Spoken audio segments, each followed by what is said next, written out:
გაგრაში ქართველების თავებით ფეხბურთს თამაშობენ და მე სახლში რა გამაჩერებსო. ეს სიტყვები თქვა თუ არა 22 წლის გია ლურსმანაშვილი მაშინვე აფხაზეთის ომში წავიდა.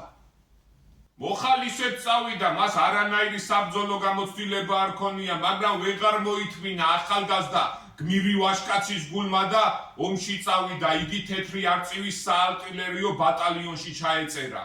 აფხაზეთის ომის გმირი იაგო მელაშვილი იხსენებს, რომ მათი დივიზია ძირითადად ფიზიკოსებით იყო დაკომპლექტებული, ლექტორებით და სტუდენტებით.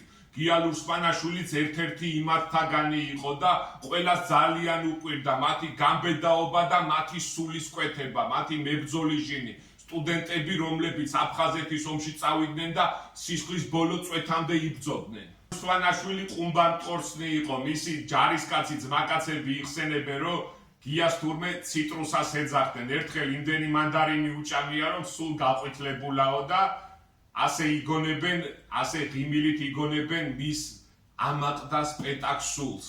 სამწუხაროდ გია ლურსმანაშვილი რამდენიმე დღეში დაიჭრა და დაჭრილ მებრძოლთან მტერი როგორც კი მისულა, შუბლზე ავტომატის ლულა მიუბჯენია და უთქვია დაჭრილი მებრძოლისთვის.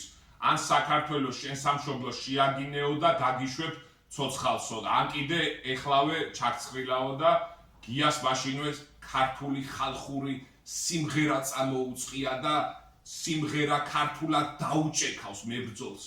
სამწუხაროდ მალევე ავტომატიდან ტყვია გავარდა და გია ლურსმანაშვილი გარდაიცვალა. თუმცა ის მართლაც რომ დიდებული საქართველოს გმირია და ჩვენი სამშობლოს ამაყი შვილია გია ლურსმანაშვილი. ქართული ხალხური სიმღერა იყო მისი ბოლო ამოძახილი.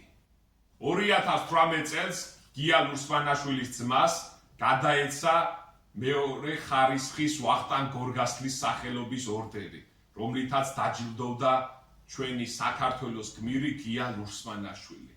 გაუმარჯოს გმირებს, გაუმარჯოს, მოიწონეთ ვიდეო, რათა კიდე ჩავწერო ვიდეოები საქართველოს გმირებზე.